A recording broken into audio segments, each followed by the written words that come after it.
How's it going, everyone? I'm Dono, and this is How to Happy. In this video, I'm going to be doing a book review of Think and Grow Rich by Napoleon Hill. This book is best for those who are looking to gain control over their finances and their thoughts, but who can also kind of weed out what's a little bit too woo-woo or outdated. The difficulty to digest Think and Grow Rich is a little bit higher, mainly because it's written in a way that feels pretty outdated, so a lot of the phrasing comes across strange.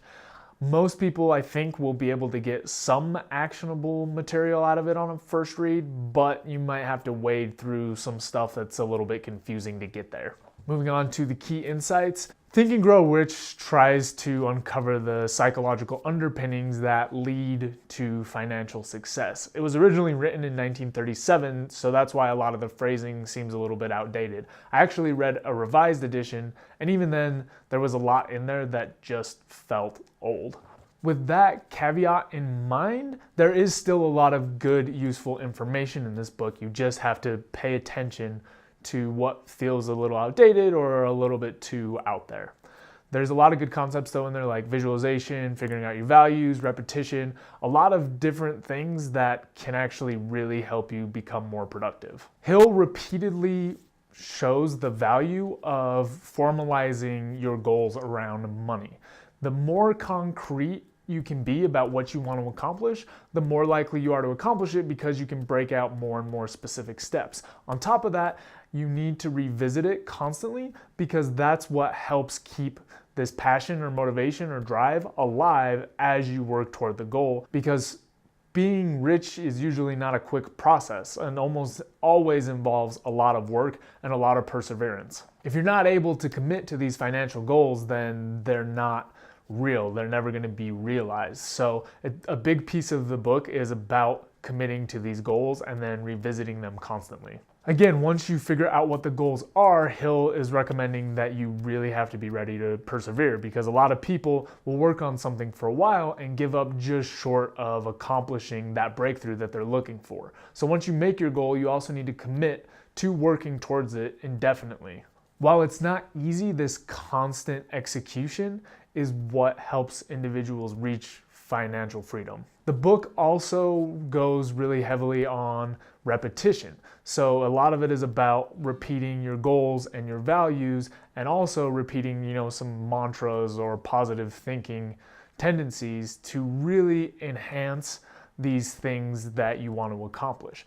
Over time, you basically train your brain to habitually think like this by repeating these things over and over. But a key component of that is it has to be things that you actually believe and are relevant to you. Hopefully, by revisiting these things that you strive for and want to be aligned with, you strengthen your self-confidence. And the more confident you become, the more you can break down your goals and see what's possible. That should feed back into your confidence in this loop. Hill also brings up an interesting distinction on education. He still says education is extremely important, but he says education without actual execution is pointless. This is a really important point, because if you learn something but you don't take any action, then you're not going to make any money. The book also talks quite a bit about masterminds, and a mastermind is essentially just a gathering of really talented and skilled people that you can use to help you achieve your goals. This is a pretty common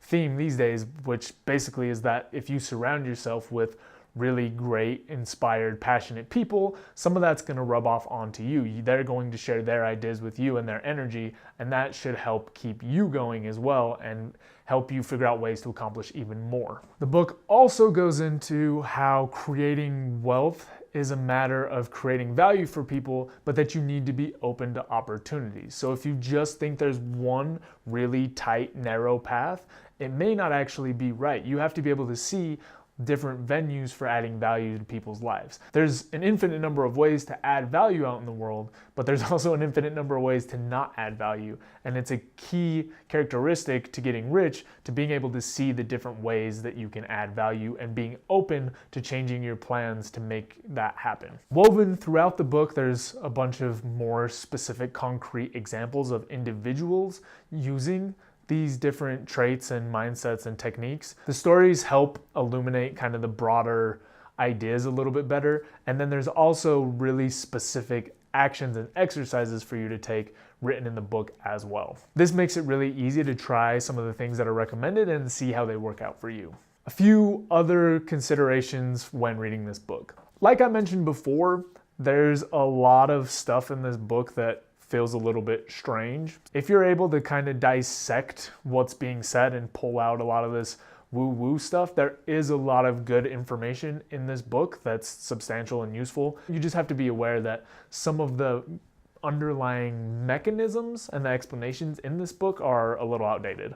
Another thing to think about is the way that the book is organized. It can feel like it's bouncing back and forth between a ton of different concepts. So that can make it a little bit harder to digest. Like I said, I think there's some good information in there, but the organization can be a little confusing.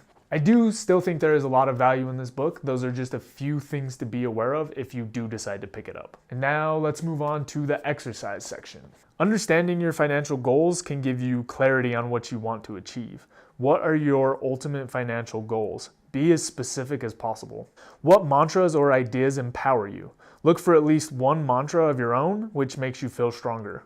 What skills, talents, or ideas do you have that can add massive amounts of value to the world? How will you cultivate and execute on them? Who would you want in your mastermind group? Reach out to these individuals and find a time to meet on a weekly basis to discuss ideas and improve your life. So in closing, I do think it's a pretty good book. Again, be a little bit careful how you take some of the underpinnings. Definitely make sure to just kind of try out some different stuff. Take the things that make sense and use those. And I think the book will add a lot of value. That's all I've got for this video. As always, if you have any questions, comments, topics you want me to cover, put them down in the box below. If you do decide you want to pick up this book, there will be a link below, and I will see you next time. You can check out more content at howtohappy.com. Also, don't forget to subscribe so you can stay up to date on the videos. We've also got a Twitter, Instagram, and Facebook that you can check out. Reflect, take action, and enjoy life. See you next time.